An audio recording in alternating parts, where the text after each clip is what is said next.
അപ്പോൾ സ്പിരിച്വാലിറ്റിക്കകത്ത് തന്നെ പല സ്പിരിച്വലി അവേക്കൻഡ് ആയ ആൾക്കാർ ഒരുപാട് ഹയർ തലത്തിലെത്തിയ ആൾക്കാരല്ല, അതിൻ്റെ ഒരു എബോ ആവറേജ് അങ്ങനെ നിൽക്കുന്ന ആൾക്കാർ പറയുന്നത് കേട്ടിട്ടുണ്ട്. ഓരോ കൺസെപ്റ്റ് അവർ പറയുന്നത് സ്പിരിച്വാലിറ്റിയിൽ നിന്നുകൊണ്ട് തന്നെ ഓരോ രീതിയിൽ. അപ്പോൾ എന്താ സ്വയം ദൈവമായി പറയുന്ന, അതായത് ഒരു മനുഷ്യനെ ദൈവമായിട്ട് ആരാധിക്കുന്ന ഒരു അവസ്ഥ ഇന്ന് പലയിടത്തും കണ്ടുവരുന്നുണ്ട്. അപ്പോൾ അതിനെ പറ്റി എന്താണ് എനിക്ക് പറയാം? അഹം ബ്രഹ്മാസ്മി തത്വമസി എന്നുള്ള വാക്കിൻ്റെ പ്രസക്തി വരുന്നത്. അപ്പം ഞാൻ അഹം ബ്രഹ്മാസ്മി, ഞാൻ ബ്രഹ്മമാണ്. അപ്പം സ്വയം ഞാൻ ദൈവമാണെന്ന് പറയുന്ന ആൾ എവിടെ വരെ എത്തിയുള്ളൂ? അഹം ബ്രഹ്മാസ്മിയിൽ എത്തിയുള്ളൂ, തത്വമസിയിലോട്ട് എത്തിയില്ല. നീയും അതാണെന്നാണ് അടുത്തത് പറയുന്നത്. അഹം ബ്രഹ്മാസ്മി, ഞാൻ ബ്രഹ്മമാണ്, ഈ കേട്ടോണ്ടിരിക്കുന്നത് നീയും അതാണ്. അപ്പം എങ്ങനെ ഒന്നായില്ലേ? അപ്പം പകുതി അറിവാണ് പ്രശ്നം.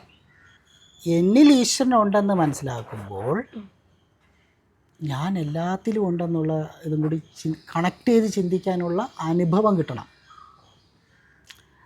മറ്റതെന്താണ്? കുറച്ച് എക്സ്പീരിയൻസ് കിട്ടുമ്പം ഉദ്ധരിക്കാൻ പോവും, അതാണ് പ്രശ്നം പറ്റുന്നത്. മറ്റുള്ളവരെ ഉദ്ധരിക്കാൻ വേണ്ടിയിട്ടുള്ള ഒരു പോക്ക് പോകുമ്പോഴാണ് പ്രശ്നങ്ങൾ പറ്റുന്നത്. ആ പൂർണ്ണത എവരിലുണ്ടാവണം, ആ അറിവിൻ്റെ പൂർണ്ണത, അതാണ് സെൽഫ് റിയലൈസേഷൻ എന്ന് പറഞ്ഞ ഒരു അവസ്ഥ. അതാണ് പൂർണ്ണത ഉണ്ടാകുമ്പോൾ അഖിലം ഞാൻ, എല്ലാം ഞാൻ എന്നുള്ള ചിന്ത വരും. മറ്റേതെന്താണ്? എല്ലാത്തിൻ്റെയും മുന്നിൽ ഞാൻ. രണ്ട് വ്യത്യാസമാണ്. അഖിലവും ഞാനെന്ന് ചിന്തിക്കുമ്പോൾ പിന്നെ എന്തായിരിക്കും അവസ്ഥ? അതുകൊണ്ട് ഈ ആധ്യാത്മികത എന്ന് വെച്ചാൽ യുക്തി കൊണ്ട് മനസ്സിലാക്കേണ്ട ഒരു സംഭവമല്ല, യുക്തിക്ക് അതീതമായ ഒരു വിശുദ്ധിയിൽ കൂടി മാത്രമേ അതിനെ ഉൾക്കൊണ്ടിട്ട് കാര്യമുള്ളൂ. അതല്ലെങ്കിൽ നേരത്തെ പറഞ്ഞ ഈഗോ വർക്കൗട്ടാവും. ഈഗോ എന്ന് പറയുന്നത് ഡിവിനിറ്റിക്ക് ഓപ്പോസിറ്റ് ആയിട്ടുള്ളൊരു സംഭവമാണ്. അപ്പോഴാണ് ഇതിൻ്റെ രീതി വ്യത്യാസം വരുന്നത്. നേരത്തെ പറഞ്ഞ ഈ മനുഷ്യ ദൈവം അല്ലേ, ആൾ ദൈവം എന്നുള്ളത് യഥാർത്ഥ ആൾ ദൈവമല്ല, ആർ ദൈവം എന്നാണ്. ALLARE, ഓൾ ആർ ദൈവം എന്ന് ചിന്തിക്കണം. ദൈവം അല്ലാത്തത് എന്തോന്നുണ്ട് ഇവിടെ?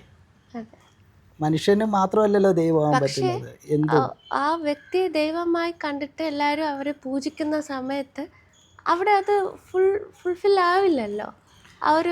ആ വ്യക്തിയുടെ ആത്മീയ വളർച്ച ഫുൾഫിൽ ആവില്ലല്ലോ, അവിടെ ഈഗോ നിൽക്കല്ലേ. അവിടെ അതിനാണ് നമ്മൾ മനസ്സിലാക്കേണ്ടത്. ആരാധന അല്ല, അന്വേഷണം വേണമെന്ന് പറയുന്നത് അവിടെയാണ് വിശ്വാസം, അന്വേഷണം, അതിനുശേഷം നിരീക്ഷണം. എങ്കിൽ മാത്രമേ അനുഭവ തലത്തിലോട്ട് എത്തുകയുള്ളൂ.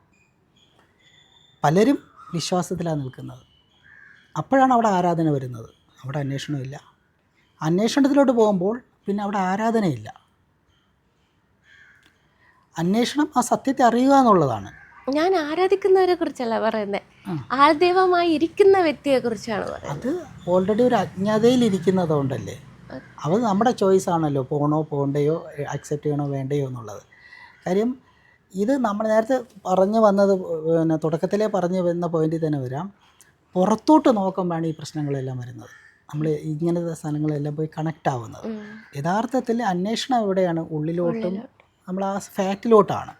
അങ്ങനെ നോക്കുമ്പോൾ ആ അന്വേഷണത്തിൻ്റെ ഉയർന്ന അവസ്ഥയിൽ നിരീക്ഷണത്തിലോട്ട് എത്തിക്കോളും.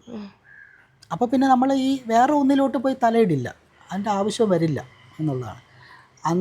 അപ്പോൾ ഈ അന്വേഷണവും ഇല്ല, നിരീക്ഷണവും ഇല്ലാതെ വരുമ്പോഴാണ് ഇത്തരം ആരാധനകളിലോട്ടും അല്ലെങ്കിൽ ഇത്തരം ഫോളോവർ എന്നുള്ളൊരു കോൺസെപ്റ്റിലോട്ട് ഒരു വ്യക്തി പോകുന്നത്. അത് സത്യത്തിന് വല്ല അന്വേഷണം ഇല്ലാത്തടത്തോളം കാലം അത് വർക്കൗട്ട് ആകില്ല. അത്